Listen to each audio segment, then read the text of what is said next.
everyone. Welcome to this week's episode of the Sleep Like a Boss podcast.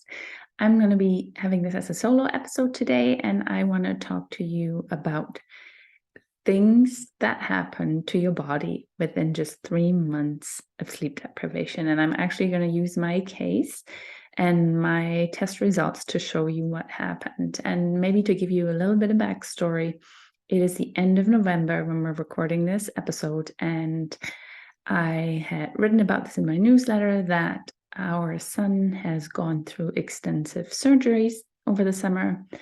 And so we spend a lot of time, not just in the hospital, but also basically at home caring for him. And how the sleep deprivation on top of all the stress came in is that he does require position changes throughout the night and needs support with that. So he basically right now wakes up, I would say, between 2 and literally 10 times a night.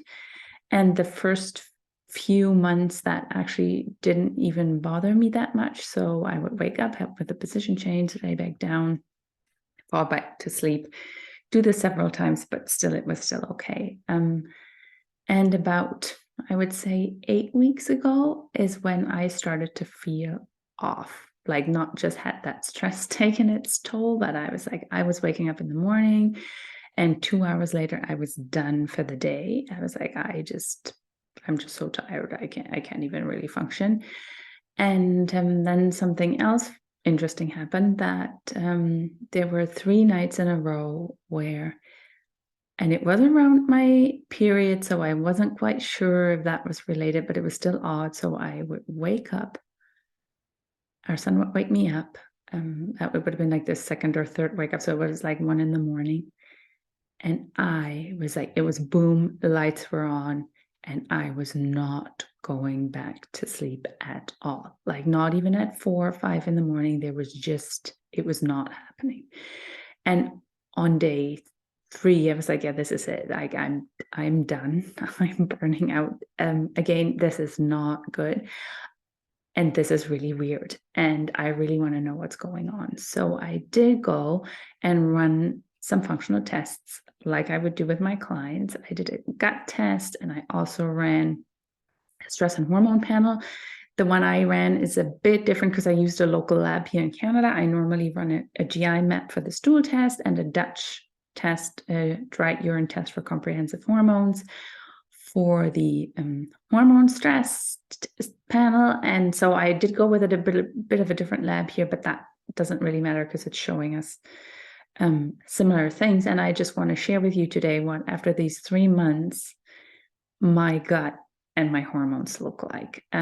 So maybe for the people who are watching this, I'll just share my screen and I'll start with the stress and hormone panel, actually. So the stress and hormone panel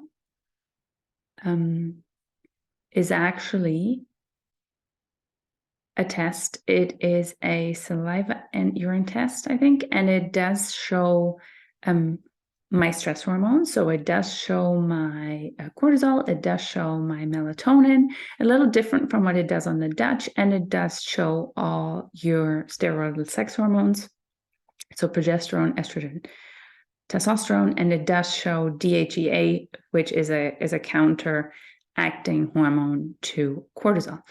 So, and basically what I want to show you is I'm like, my cortisol, my stress hormones are bottomed out, which is like my adrenals are just like screaming for stop, for rest. They're like, we cannot even keep up making cortisol anymore. And we do need cortisol, right? We needed to get up in the morning. We needed to have energy, clear thinking, focus, all that stuff. And I am just tanked.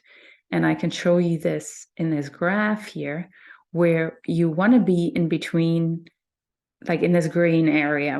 That's where your cortisol curve is supposed to be. There's supposed to be a high reading in the morning that really drops down to lunch and then gradually goes down to the evening, and we want it to be low at night so we can fall asleep.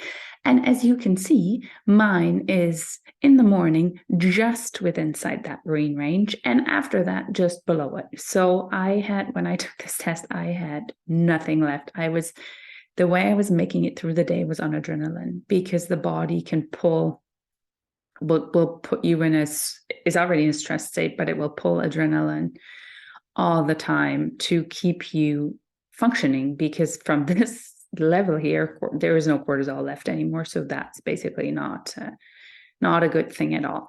The other thing that has happened to me is, and that's not surprising with chronic stress for so many weeks, that my sex hormones are pretty tanked. And that is also not a great thing, because we also need those for energy, for mood, for estrogen is really protective for your heart health, for bone health. We need progesterone to be calm. And all these things are currently really, really bottomed out. And we're really correlating with how I was feeling. And then the thing that really still drove me nuts was that 3 nights in a row waking and not being able to go back to sleep at all. And yes, it could be a blood sugar issue. So if you're not eating well during the day, if you're not keeping your blood sugar balanced, you can have night wakings. And you can have night wakings from liver issues. And I know my liver is a bit of my weak spot, or my gallbladder is, but with that, my liver also is a weak spot. But I've been taking, I would say, good care of that over the time. I've also eaten really well. I really made a point to at least do that as best as I could. So I was like, well, I don't know if it's really blood sugar, and that shouldn't keep me up continuously. And then one night I even got up and had a snack, because I thought, well, if it's that, then even after that, shortly thereafter, I should be able to fall back asleep. And nothing, just didn't happen. So that is where the gut test actually gave some insight, and I'm going to share that with you. And that is the GI map test that I also run on all my clients. And yeah, it was a really interesting picture that showed itself. I didn't have any like serious pathogens, so no C. diff, no E. coli, salmonella, no endoviruses, norovirus, nothing like that popped up. I actually didn't even have H. pylori anymore, because I used to, and I see this in a lot of my clients. And I've done eradication protocols for H. pylori on myself, and they have clearly worked because it wasn't detected. So that's great, because I had assumed that H. pylori was back, but that wasn't the case. What has also happened to me under this chronic stress is very interesting. My good gut bacteria are completely bottomed out. The last stool test I personally took was about 2 years ago, and there my good and bad gut bacteria looked like a Christmas tree. They were lit up like a Christmas tree. There was massive dysbiosis, so overgrowth of good and bad bacteria, actually totally imbalanced gut. So now it's actually not imbalanced anymore. Everything's tanked. No more good gut bacteria, or hardly any. And also no opportunistic or bad bacteria, which in that sense is not that critical, because the bad guys aren't there. However, this could tip very quickly, because there are no good gut bacteria to kind of occupy that real estate in the gut, so the bad guys can't come in. So if I now, let's say, had food poisoning, knock on wood, I won't, that could actually cause some serious issues in the gut. And this is already at least as something that helps me explain my symptoms of fatigue, for sure. So low energy, issues with blood sugar regulation, all those kinds of things. And yeah, like you can see here, I really don't have opportunistic bacteria, and the ones I have are way below the reference ranges from the lab, so nothing to really worry about. No candida, no Epstein-Barr virus, anything showed up. But for the first time ever, and I've taken GI maps on myself for the last 3 or 4 years, for the first time ever, I have a parasite. And when I talked to my practitioner about this, they were like, oh, so have you traveled? Because that's your classic, right? You pick up a parasite when you travel. Blasto is oftentimes like fecal contamination. And so that could be food, that could be just bathroom hygiene in a country or somewhere on an airport toilet or whatnot. I was like, no, I actually didn't.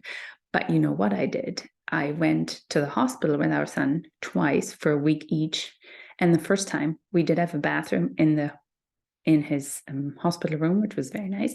The second time we didn't, and we shared a bathroom. And even though there were tons of hand sanitizers everywhere, I was really diligent with bathroom hygiene because I was already not happy that we had to do that. But I was like, this is like, I'm going to wash my hands as best as I can. I'm going to use hand sanitizer all the time. But that's probably where I caught it. And that would explain those crazy awakenings, those 3 nights in a row. Because what I had not kept in mind is that was actually a full moon. And that is when parasites are super active. So, lots of stuff that was going on for me there, and gave me some insights. And I have to say, I was a little shocked that it was that fast, that it was 3 months. I guess it's a bit of a question on how you go into something is how you come out. And did I go in super relaxed on a chill pill? No, I did not. But who does, right? Who lives life like that? Most of us don't. Most of us do have a lot of stuff going on. And then you are more vulnerable for sure. But it really showed how quickly stress and not sleeping well is pure stress can have an effect on your body. And I thought I'd share that with you. And I honestly couldn't even have recorded this like 3 weeks ago. I was tanked. I was just here to look after myself, my family, and my clients, but I wasn't doing any social media or anything just because it was too much. And now that we're still not sleeping great because he still needs a lot of support overnight. But now that I have addressed a lot of these issues and started, right, it's going to take a few months probably to get everything back up. The keystone gut bacteria, so the good ones with mostly prebiotics, so food-based, supporting with a probiotic, because a probiotic alone just will never do anything.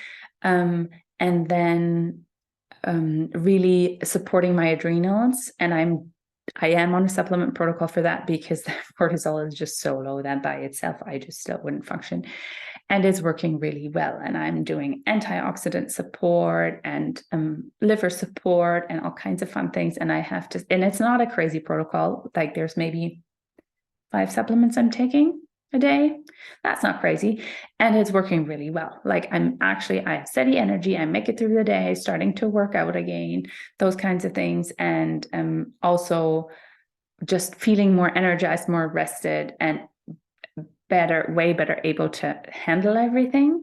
So I just really, really want to encourage you, if you've been going through a lot of stress and if you're not sleeping and you're doing all the things and it's not getting better, reach out and let's look at that. Let's test for what's happening in your gut specifically, what's happening with your hormones. It is so crucial to get that back on track, and then you will feel a lot better and you'll see that very, very quickly. So I hope this was interesting. If you have any questions on that, please reach out and either comment below the videos or send me a mail at contact@sleeplikeaboss.com, and I would love to chat with you and see what's going on for you and how I can support. See you next time.